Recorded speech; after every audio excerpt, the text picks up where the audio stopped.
অরিত্রী সাহা। নমস্কার, আমার নাম অরিত্রী সাহা।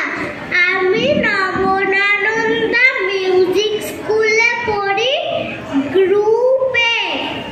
আজকে আপনাদের একটা কবিতা শোনাচ্ছি, রঙ্গদোলের ব্যাপার স্যাপার। কবি ভবানী প্রসাদ মজুমদার।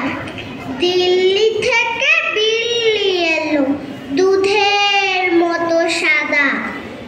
কলকাতার এক কালো বেড়াল, বললে তাকে দাদা, আসুন বসুন, কেমন আছেন, বাড়ির খবর ভালো? সাদা বেড়াল বললে, তোমার রংটা কেন কালো?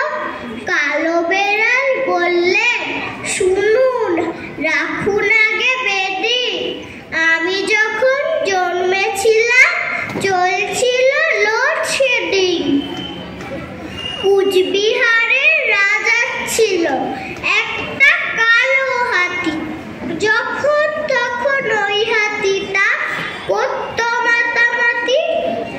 একদিন তার কাণ্ড দেখে চমকে গেল পিলে।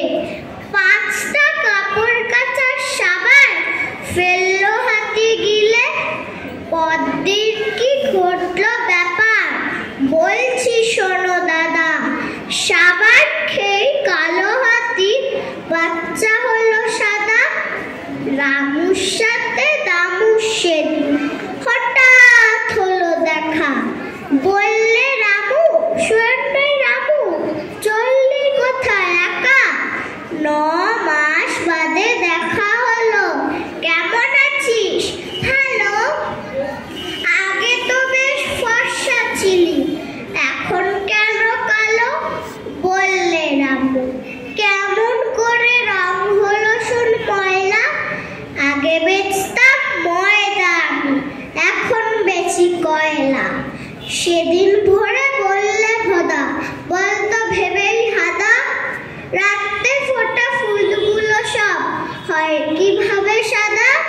বললে হাদা, হায় রে গাধা, এ তো সবাই জানে, অবাক হয়ে তাকিয়ে কেন থাকিস আমার পানে? রাতে ফোটা